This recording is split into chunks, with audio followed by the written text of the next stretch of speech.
everyone. We'll have two sections today for the game tomorrow. We'll start with broadcasts and we'll start with Mark at Sky Sports. Afternoon, Frank. We'll start with your first international break of the season. How have you utilised the time with the squad members that have been left around the training ground? With work, it's a mixed bag this period.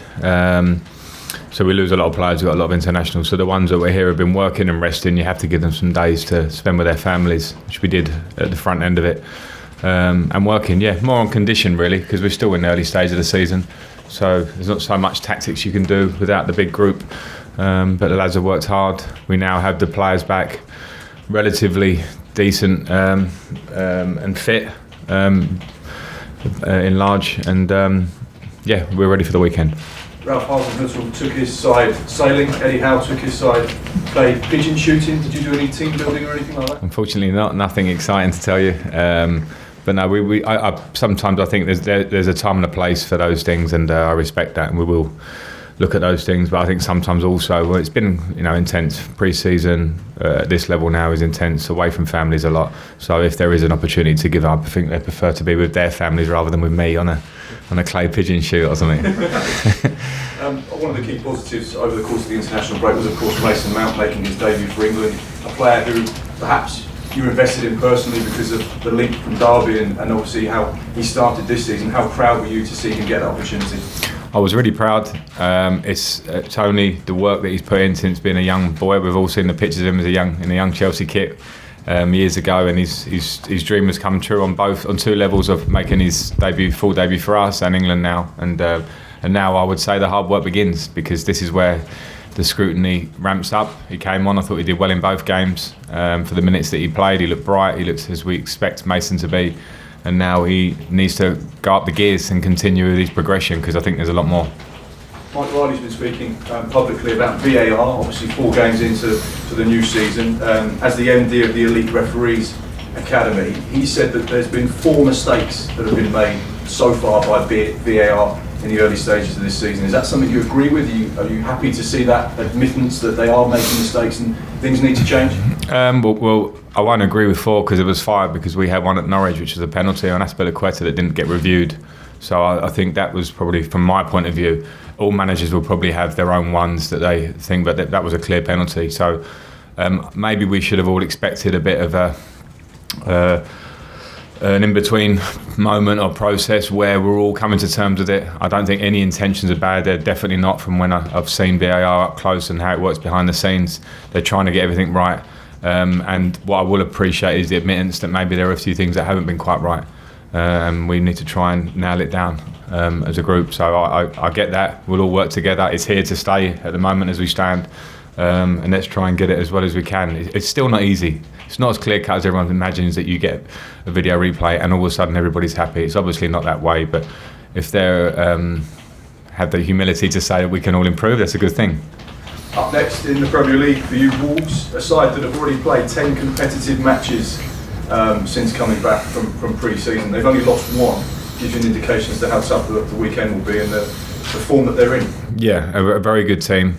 Got a lot of credit last year, quite rightly so, to move up to the Premier League and perform how they did.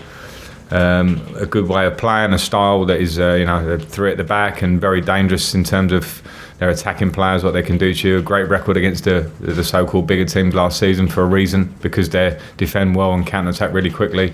Difficult atmosphere in the stadium, good support behind the home team. So we need to be ready on all levels, because it doesn't surprise me that they haven't been beaten or their record's good recently. How impressed have you been with Nuno and the way he's handled himself since coming to English football? Of course, promotion from the Championship, and adapted so well to the Premier League. Very impressed from the outside. I don't think you could. You can only see positives from the outside, and it's hard to know what exactly goes on. But the way they got promoted, the way they then sustained it, the way he shows himself in the media and with his players, and the unity that they seem to have, the sort of good style they have that's not unique, of course, but it's their own style that they really believe in. I appreciate managers that have their way and stick to it and have got success for it and stay, I know, humble, but you don't hear him shouting from the rooftops. So I like the way he operates. And just finally for me, what's the Chelsea team news and the latest with Callum Hudson-Odoi? Is he due to play a 23s game today? Yeah, Callum's going to play for the 23s this evening, along with Reece James. so they'll get minutes, which is important now, because Callum's been training with us for a while now, but there are still some issues. We need to make sure that he's okay with the actual injury itself in terms of the strength of where the injury is. And he'll need to get match fit, so these games are really beneficial for him. So it'll be great to see that. And Reece James, similarly, not such a long-term out, but he needs games for the similar reasons. And I'm pleased with that. You know, they're two young players that are going to be big for this club going forward, and we'll all be watching tonight. Adam. Frank, where's Rudiger at with his fitness? Is he ready to play? Rudiger's fit. Yeah, Rudiger's fit to play. Will he go straight back in? How important a role has he got to play this season? Well, yeah, you know, that's obviously a choice for myself, but he'll have an important role. I know how important he's been for the club and the team since he's been here. Personality, character, quality as a defender, international defender, and we've missed him, as we've missed a few frontline players that will certainly strengthen us as a group, and certainly pleased to have him back. He's got that leadership as well that you need. Yeah, I think it's important in a team, particularly when everyone talks about how young we are and how younger we're becoming. I don't want a young team for the sake of it. I want leaders within that.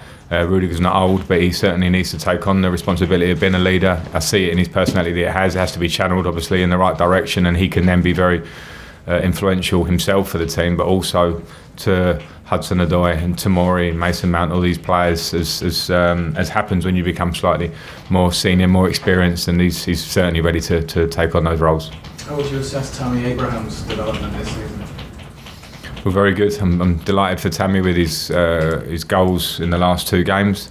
I keep saying that, but his attitude and his enthusiasm to train and improve is always there daily. Hence the goals, because I think they've always come hand in hand. And similar to what I said about Mason before, I want more, and he wants more. They want more, so he'll have to continue, because it's, you know, there's competition. You know, Giroud, Batshuayi, they all want that spot, or they want those spots up front, and they all need to be on their toes. Okay, last one, Lazar. Frank, can I ask you about N'Golo and Mateo Kovacic? How's good's the break been for them, and are they in great condition for this busy period you've got coming? Kovacic is fit to play. N'Golo's not. He's not fit yet, so he still has issues with his ankle. The medical team are working with him. He's in a bit of a transitional period now where we're trying to get him on the pitch, and he's doing some physical work, but this game comes too soon for him. Has he got a long time out, or is it just is he close to coming back? Yeah, hopefully close.